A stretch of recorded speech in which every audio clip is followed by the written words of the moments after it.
Բարի օր, հանրային ռադիոյի եթերում առանց տողատակի հաղորդաշարի հերթական թողարկումն է, ես Լևոն Սարդարյանն եմ եւ այսօր իմ զրուցակիցն է Հանրապետություն կուսակցության նախագահ Արամ Սարգսյանը, բարև ձեզ։ Աստծո բարին։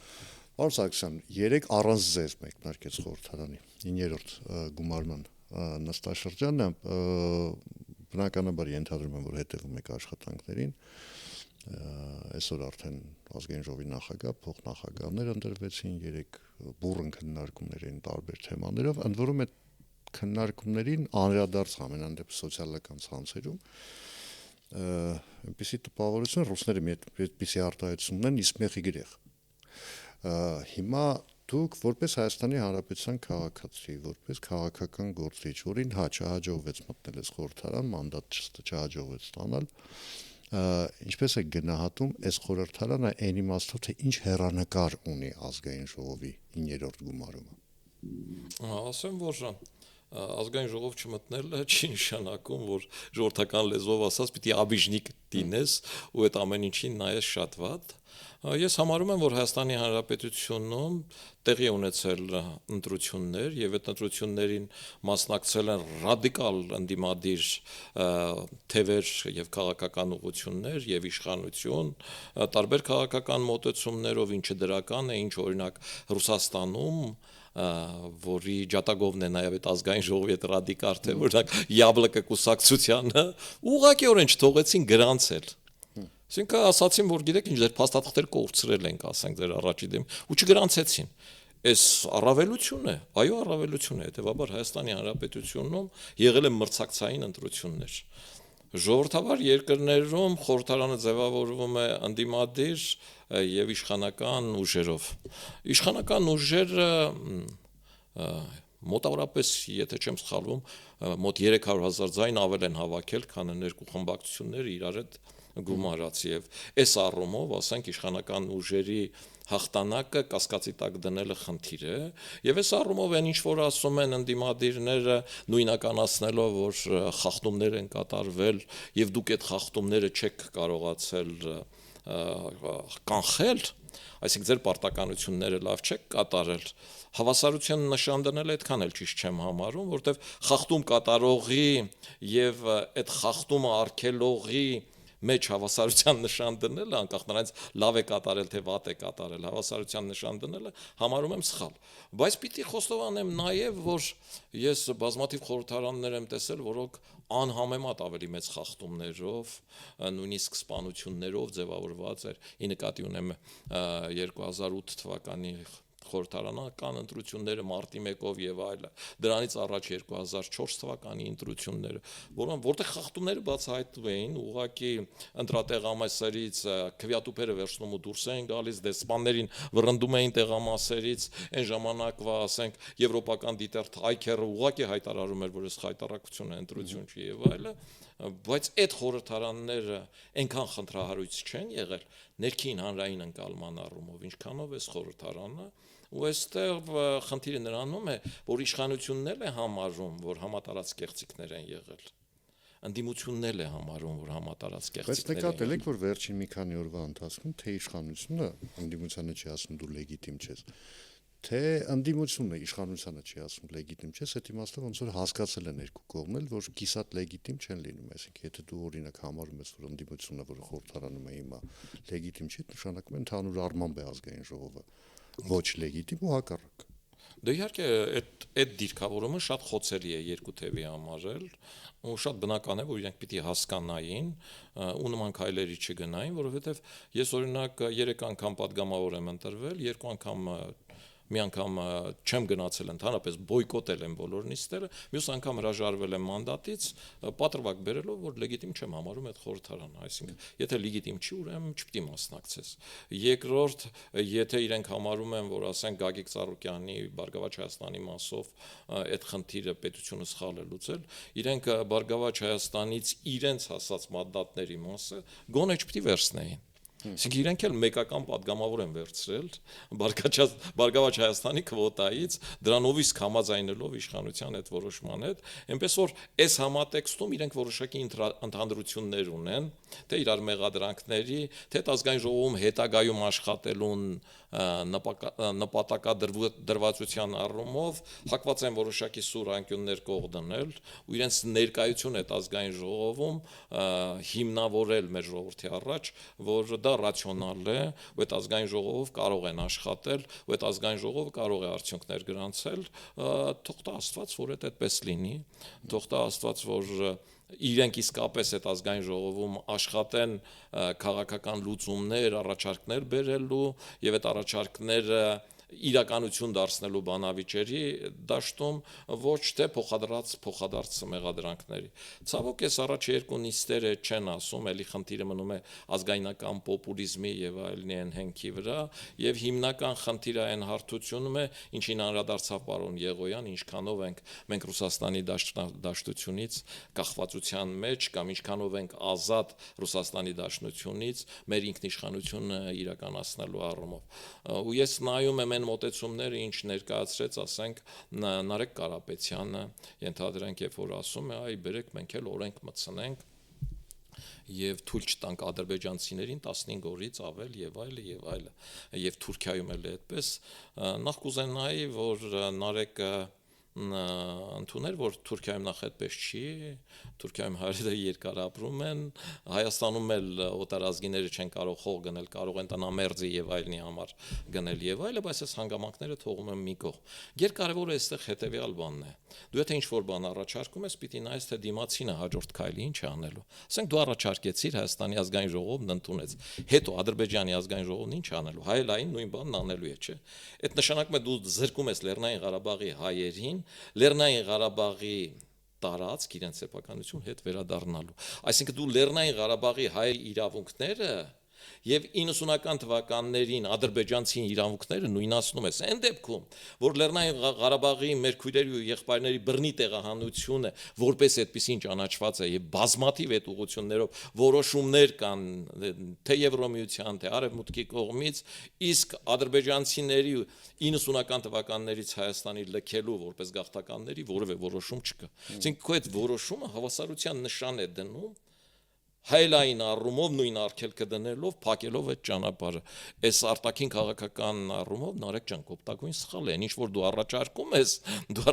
ես սովորական ազգայնական պոպուլիզմի վրա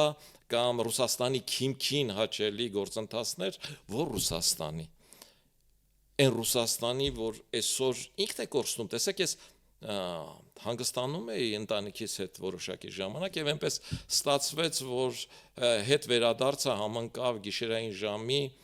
ռուսական Մոսկվայից եկող ինքնաթիռների հետ, երկու ինքնաթիռի հետ ու ամսի 18-ին իմ հետ վերադարձող մարդիկ կհաստատեն այդ ժամին այդ անձնագրային բաժնում մասնում այդ հերթերը 30 զիգզագի էին ասել ու Ռուսաստանից եկող ինքնաթիռով հետ եկողները 18-ից 22 տարեկան ռուսներ էին բոլորը, երիտասարդներ։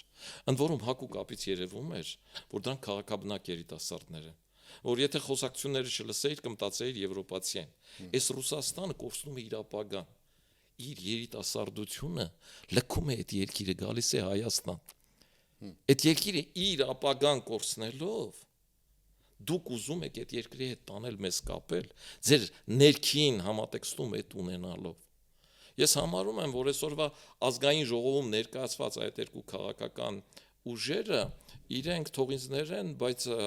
ռուսական Եդինի Ռոսիայի ֆիլիալներ են։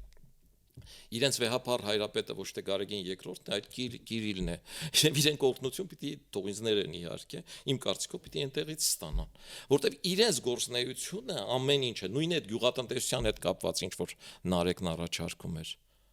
Այո, գյուղատնտեսության առումով խնդիրներ առաջանալու են։ Այո, Ռուսաստանն ամեն ինչ արել է, որ մեր շուկան ամբողջությամբ այդ գծի տակ լինի։ Բայց գիտեք ինչ, իմ եղբայրն ասում էր, անկախությունը բացարձակ արժեք է։ Հիմա մենք ինչ ենք ուզում։ Մենք ուզում ենք, որ մեր լոլիկն ու վարունգը հնարավորություն ունենանք վաճառել Ռուսաստան ու կորցնենք մեր անկախությունը։ Այս հարցին պիտի պատասխանի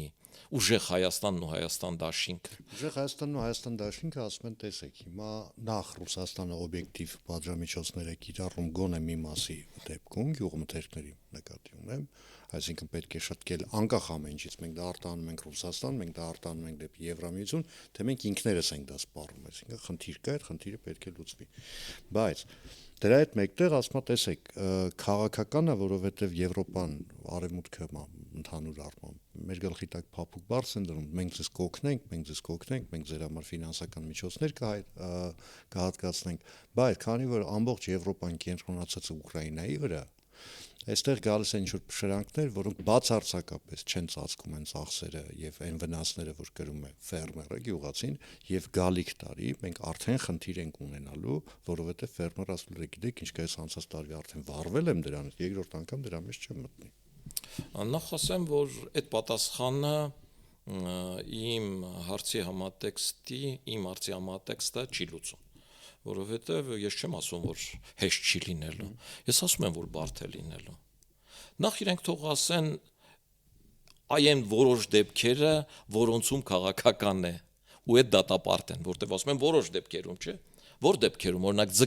ձկան դեպքերում իրական է, ծաղիկի դեպքերում ոչ, թող դատապարտ են ծաղիկի դեպքը, իրենք էլ չեն անում, չէ։ Այդ որոշ դեպքեր ասածը վիրտուալ հասկացողություն է։ Ուզում են ասեմ, որ այդպիսի բան կա։ Երկրորդ, ենթադրենք այդպիսի բան կա։ Ռուսաստանի Դաշնությունը իր Պուտինի նախագահ դառնալու ժամանակներից սկսած երկրորդ կեսին համարյա որթեգրեց մի քաղաքականություն, որը սովետական միության յետ բերելն էր միութենական պետություն անվանումով։ Եվ իրենք խնդիր ունեն այն ուկրաինական պատերազմն էլ ինչ տեղի ունենում Մոլդովայում տեղի ունեցավ, Վրաստանում եւ այլ այդ համատեքստում է։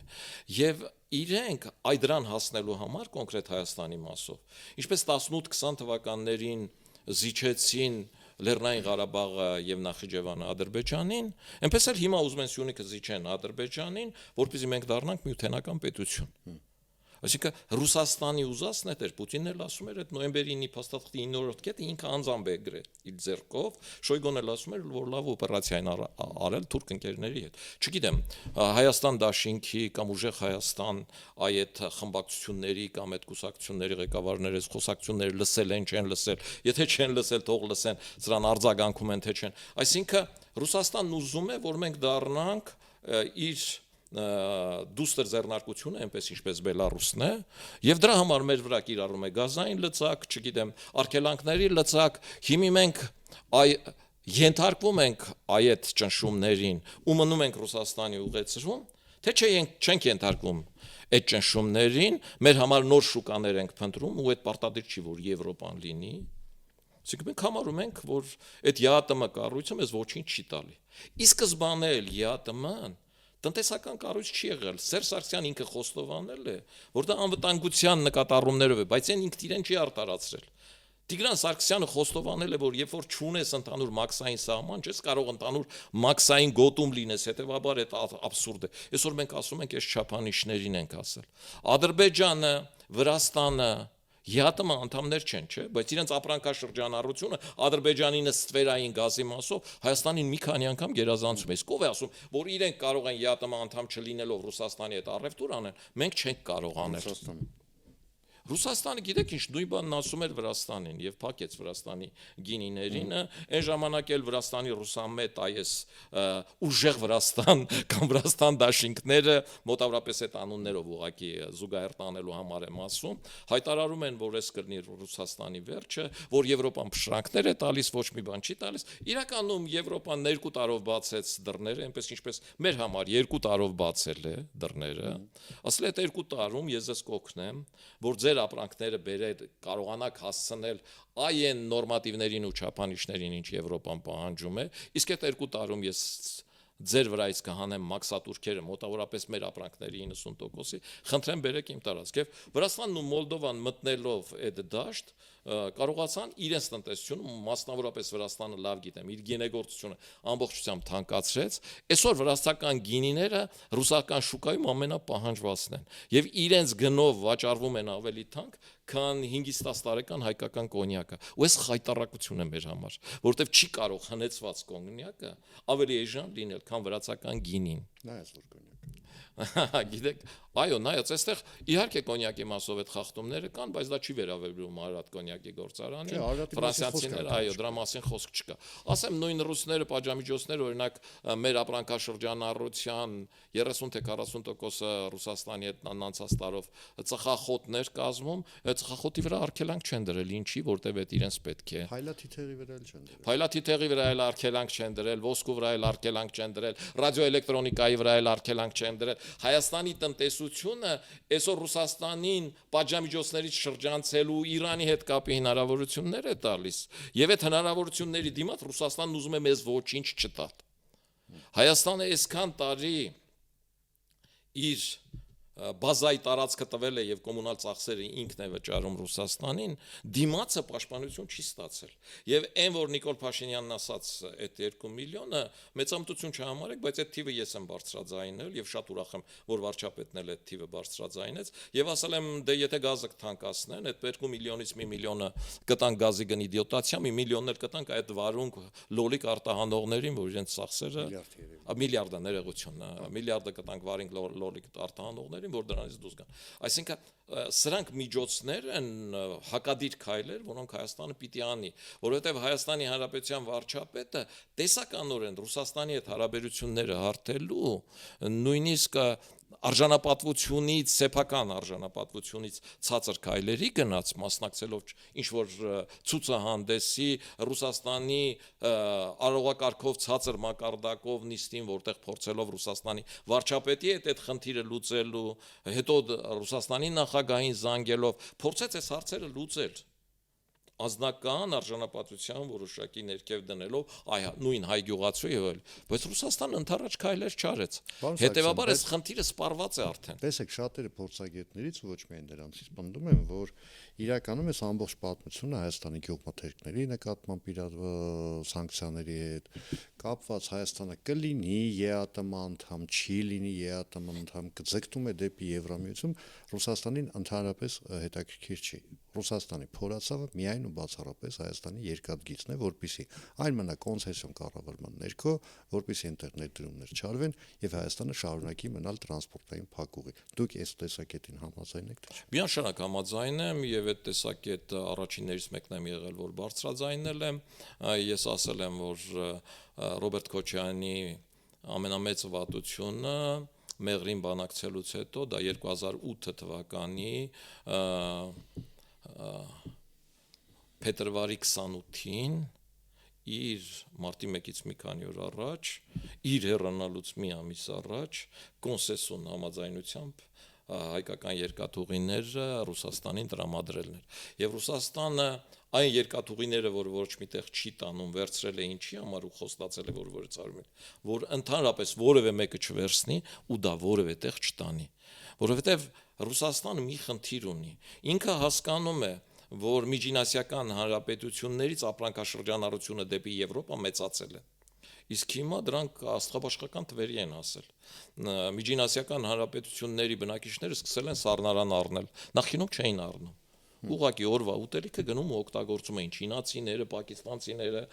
նույն միջինասիական հանրապետության։ Հիմա մարդիկ մի քիչ հարստացել են, բարեկեցիկ կյանքով են ապրում, սառնարան են առնում, մոտորակի չեն առնում եւ եվրոպական ապրանքներ, այսինքն եվրոպական ապրանքների հոսք դեպի կենտրոնական Ասիայի երկրներից, կենտրոնական Ասիայի երկրներից առողջ գյուղմթերք եւ այլը դեպի Եվրոպա։ Ռուսաստանը ունի այո, հանքահումքային նաեւ ռեսուրսներ։ Ռուսաստանը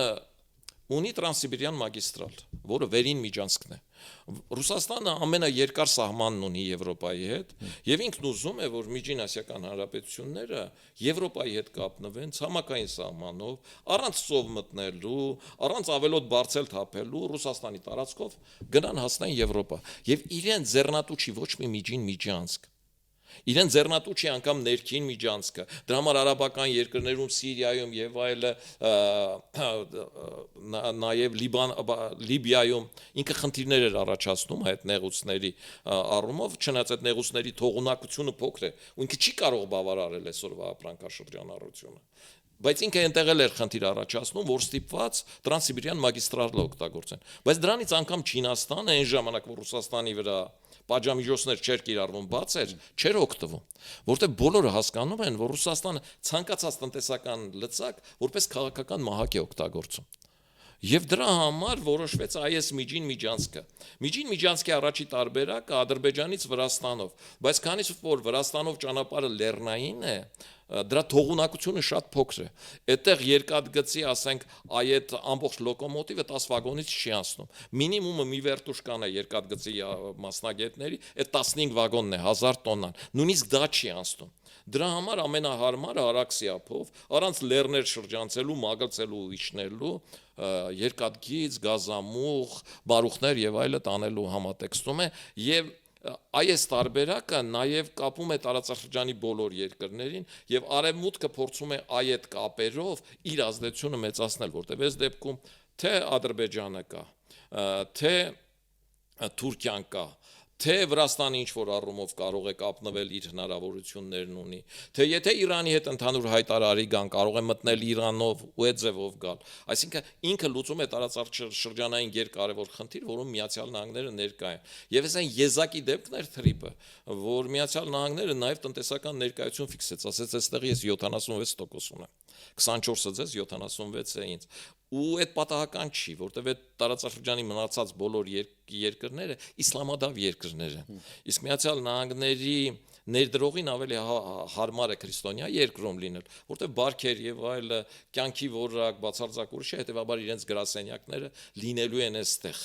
Բայց դա սկզբունքորեն տեսեք, ինքը տարբեր տեսակի գներ պետք է ունենա, հասկանալի է, հա, որ ինչ որ մարդը ինչ որ ներդրում անում, գին առաջարկում, ինչի դիմացա, ասենք, ենթադրենք լավ չի երաշխավորում, բայց ասում եմ կօգնեմ, որ դու անվտանգ լինես, ես լինես։ Հիմա տեսեք, այսպիսի մի կերպար հայտնվեց հանկարծ Կոնստանտին Սոկոլովի մասին է խոսքը, հա, որը ըստ էության, եթե նայում ենք ինչ է կառավարելու եւ ինչեր է ունենալու այստեղ, տեսեք, մենք անդադ խոսում ենք նախկին օլիգարխները, որ վերցնենք, միասին վերցրած, այնքան չեն ունեցել, ինչքան այս մարդու ձեռքի տակ է հայտնվելու, այսինքն հեռահաղորդակցության երկու մեծ ընկերության մասին է խոսքը, մի բանկի մասին է խոսքը, Թրիպի կառավարումը, որը Դոնալդ Թրամփը վստահել է Սոկոլովին, եւ դրան գումարած նաեւ բացվեց ու ձեռք է բերել Թեղուտի հանքը։ Հիմա այս այդ գինն է, թե ուղղակի այդպես ստացվել է, այս մարդու բախտը այդպես բացվեց տենց միանգամից։ Նախ Թրիպը ինքը շատ ավելի լուրջ ու մեծ բովանդակություն ունի, քան ինչ որ անց։ Ու եթե այդտեղ անց կա, այդ մարդու անունը Թրամփ է, եւ դրա համար այդ իր անունով է, իսկ այդ Կոնստանտինները այդտեղ Թրիպի մասով ինքը ներդրումային ֆոնդի ղեկավարն, ինքը քաղաքական որևէ որոշման կայացնող չէ, ինքը դրված փողերի ֆինանսական առումով ճիշտ ծախսելու քաղաքականությունը պիտի վարի, որ այդ փողերը չգողանան, որ այդ փողերը ճիշտ ծախսվեն, ճիշտ արդյունք ունենան։ Եվ այստեղ իմ կարծիքով հաշվի են առվել լեզվի մացությունը, տարածաշրջանն իմանալը, հասկանալը եւ տարածաշրջանում ունեցած ազդեցությունները։ Ինչ վերաբերվում է Թեղուտին, Թեղուտի հանքավայրը կառուցել է Valex Group-ը, այդ կառուցել է Վալերի Միջլումյանը իր ամբողջությամբ ջանքերի իմացությունը գիտելիքը դնելով։ Ես վստահաբար եմ ասում, որ հանքարդյունաբերությունում այսօրվա պարամետրերով չկա որևէ հայ մարդ, որը Մեջլումյանի նման թե հանքերի շահագործման, թե դրա շուկաների, թե դրա նոր տեխնոլոգիաների գիտելիքներն ու հմտություններն ամբողջությամբ ունենա։ Եվ ես շատ ցավում եմ, որ այդ մարդու ունակությունները չեն օգտագործել։ Այդ մարդը գումարները վարկով վերցրել էր ՎՏԲ բանկից, իսկ ՎՏԲ բանկը ինքը ակուլա է ըստ էությամբ, ինքը ճիշտ պահին ու ինքը սովետ նախկին ԽՍՀՄ հանրապետությունում եւս 32 Թեղուտի նման տարբերակ ունի, որտեղ գումարը տվել է, հետո կուլ է տվել այդ մարդուց խլել է։ Ու մեր պետությունը փոխանակ պաշտպաներ Մեջլումյանին, ասում էր, որ Մեջլումյանը վատ է վարվել։ Ի՞նչն է վատ վարվել։ Մեջլումյանը 1 միլիարդ դոլարի ներդրում է բերել Հայաստանի արդյունաբերության մեջ։ Ես ձեզ վստահաբար եմ ասում, ցանկացած մարդ կարող է ստուգել։ Այսինքն, այն ինչ որ Grand Candy Հրանտ Վարդանյանն արել է թեթև արդյունաբերության մեջ, ծանր արդյունաբերության մեջ կամ արդյունաբերության մեջ ընդհանրապես արել է Վալերի Մեժլումյանը։ Ու եթե գցել է ինքը գցողը, ում է գցել ՎՏԲ բանկին։ Այդ գցած գումարն ինչ արել, գործարան է սարքել Հայաստանում։ Range Rover չի արել դրանով ֆրֆռալու կամ չգիտեմ ինչ որտեղում ինչ որ դղյակ կառուցելու համար։ Այսինքն Հայաստանի իշխանությունը պիտի պաշտպաներ այդ մարդուն, անկախ նրանից։ Ընդհակառակը Հայաստանի իշխանությունը որոշեց պաշտպանել կոստիններին։ Ես ես ասում եմ գործից տեղյակ մարդ։ Ես այս թեման բազմաթիվ անգամներ խոսել եմ Հայաստանի իշխանությունները։ Ինքը պարապած թեմա է, ճիշտ է, Վանաձորի Քիմպրոմի Կոստինն էլ, քանի որ պատժամիջոցների տակ ընկավ ՎՏԲ բանկը, ինքը ստիպված պղնձի կոնցենտրատը վաճառում էր Չինաստանին, որտեղ ուրիշ ոչ մեկը չէր առնի, իսկ Չինաստանը սովոր է ռուսներից ամեն ինչ առնել շանմսի գնով, իրենք աշխատում էին վնասով։ Ինքը ձեր ոտնկած վաճառում էր։ Ինքը ձեր ոտնտած 2 տարի է վաճառում էր ու որևէ մեկը գնորդ չէր գտնում, որ գար այդ գնելու։ Հիմա Միացյալ Նահանգները որոշել է Հայաստանի ոչ միայն էներգետիկ համակարգը, ոչ միայն տրանսպորտային համակարգը, այլ նաև հանքահունքային ռեսուրսների եւ մետալուրգիական համակարգը, այսպես ասեմ, դիվերսիֆիկացնել, որոշակի ամուր սարից հետո ունենալ երկրորդ ամենամեծ հանքավայրը, եւ այս մարդը ցանկություն է հայտնել այդ գնելու։ Ինքը, ասեմ, շատ լուրջ բանի տակ է մտել, որտեվ Թեղուտի հանքավայրը իսկապես լուրջ խնդիր ունի Դամբայի հետ կապված, այս տարիներին ՎՏԲ-ն ապականել է ամբողջությամբ, ապականել է Հայաստանի ամենաժամանակակից եւ ամենալավ գործարանը, բոլոր առումներով, այսինքն անխնա օգտագործել են, պետությանը անհամեմատ ավելի քիչ գումար են տվել, պղնձի այս կարգի գների պարագայում, քան այն ժամանակ տալիս էր Valex ընկերությունը, եւ պղնձի գինը $420 էր։ Ու պետությունը չի կարողացել, այնպես ինչպես երկաթգծերի պարագայում, այս մարդկանց հայտ ներկայացնի, որ դուք թալանում եք, որտեղ Պուտինը կնեղանար, ոնց Կոստինին։ Հիմի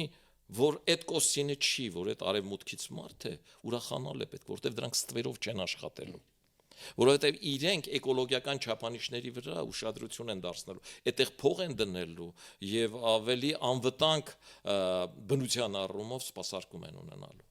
Լավ, Կոստինին անցանք, հիմա արդեն ինքը պատմություն է դարել, տեսնենք ինչ կլինի Սոկոլովի պարագայում, բայց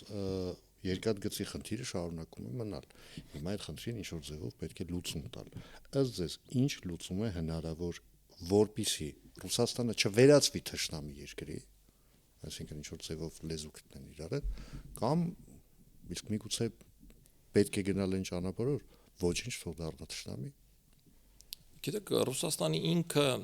արդեն հիմնավորում է, որ ինքը Հայաստանի Հանրապետության վարչապետին չի դիտարկում որպես ցանկալի անձ Հայաստանի Հանրապետության վարչապետի պաշտոն։ Թե ընտրության ամբողջ շրջանում այս արգելափակումները, չգիտեմ, ուժեղ Հայաստանին գրանցելու պահանջը, թե դրանից հետո այդ ամեն ինչը պահել, այսինքն Ռուսաստանն արեց հնարավոր ու անհնարինը, մտածելով, որ հայ մարդը դուրս կգա փողոց ու կասի ոչ Նիկոլ Փաշինյանին, քանի որ ես իմ վարունգը վաճառել չեմ կարող։ Այսինքն մոտավորապես այն հովերի մեջ էին, որ Ուկրաինայում փուչիկներով եւ ծաղիկներով կդիմավորեն իրենց զինվորներին, նույն կերպ եթե իրենք այս քայլերն անեն, հայ մարդը փողոց դուրս կգա, չեղավ այդ ամեն ինչ։ Բայց դրանից հետո իրենք շարունակում են այս գիծը պահել, որովհետև այդ գծից հրաժարվելը իրենց համար արդեն ներքաղաքական առումով լուրջ խնդրեմ է դառնում։ Հետևաբար իրենք երկաթգիծը իրենց համար դրել են կարմիր գիծ։ Ոստեղ Հայաստանը իլյուզիաներ չպիտի փայփայի, որ կարող է այս խնդիրը այնպես լուծել, որտեղ վարչապետը առաջարկել էր, չէ, բերեք ղազախներին։ Դուք եք վստահում, մենք էլ ենք վստահում, վաճառենք իրենց։ Չէ, Հայաստանի Հանրապետության վարչապետը հստակ ամրագրեց, որ Հայաստանի երկաթուղիները Հայաստանի Հանրապետության սեփականություն են ու դրանք պիտի ծառայեն հայ ժողովրդի շահերին։ Շատ լավ ձևակերպ։ Միած ստորակետ էլ չեմ տեղափոխի։ Դրանից հետո հաջորդ քայլը հետևյալն է։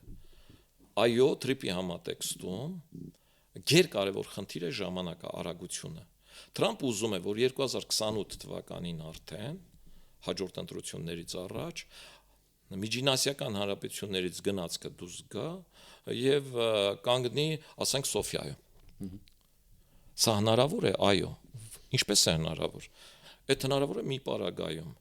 որ այս մեր 46 կիլոմետրը վերականգնեն, Ադրբեջանն ու Թուրքիան իրենց մասով այդ վերականգնում են։ Ախորիկի Երասխավանում 1 կիլոմետրը եւ Ախորիկի կայարանում 10 կիլոմետրի չափով։ դա մեկ տարում հանգիստ լուծվող խնդիր է։ Այսինքն, այն ինչ որ Թուրքիան գումարը վերցրել է, դրանով որ կառուցում է, դա 10 տարվա խնդիր է։ Բայց որ գնացքներն աշխատեն, հիմա էլ կարող են, եթե այս հատվածները վերականգնեն։ Եվ այս առումով է, որ այդ ամերիկյան խումբը, որ եկել է հիմի Սյունիքում, որ ինժեներական խումբը, այս կոմը, որը փորձակնություններ է անցկացնում, իրենք նայում են այն հին թունելներն ու միջանցքները, որոնք որ կան։ Եթե դրանք միայն երկաթգծի համար են լինելու, իրենք ամբողջությամբ բավարարելու են։ Եթե այդ տեղով պիտի անցնեն զուգահեռ նաև մյուս կոմունիկացիաներ, ապա դրանք պիտի ընդլայնվեն։ Ու իրենք չեն որոշողը, այս արդեն քաղաքական որոշումը պիտի լինի։ Արագություն են թողելու հետոյի համար, թե քիչ ծախսերով։ Ես կարծում եմ, որ որոշումը լինելու է արագություն են թողելու կոմունիկացիաները հետոյի համար։ Այսինքն մի գծով այդ հին եղած տունելներով առաջի գնացքը գա ու գնա։ Ու այս համատեքստում Հայաստանը այլ բան չունի անելու։ Դա իսկապես գերկարևոր է Հայաստանի համար։ Իսկապես Ռոբերտ Քոչյանի արած այս վատությունը մեղրին բանակցային նյութ դարձնելու թեմային հավասար վատություն է։ Հայաստանը պիտի մտնի արբիտրաժային դատարան, ֆրանսիական եւ պահանջի այդ հայկական երկաթուղիների գործարքը ռուսական հարավկովկասյան երկաթուղիների հետ չեղյալ համարելու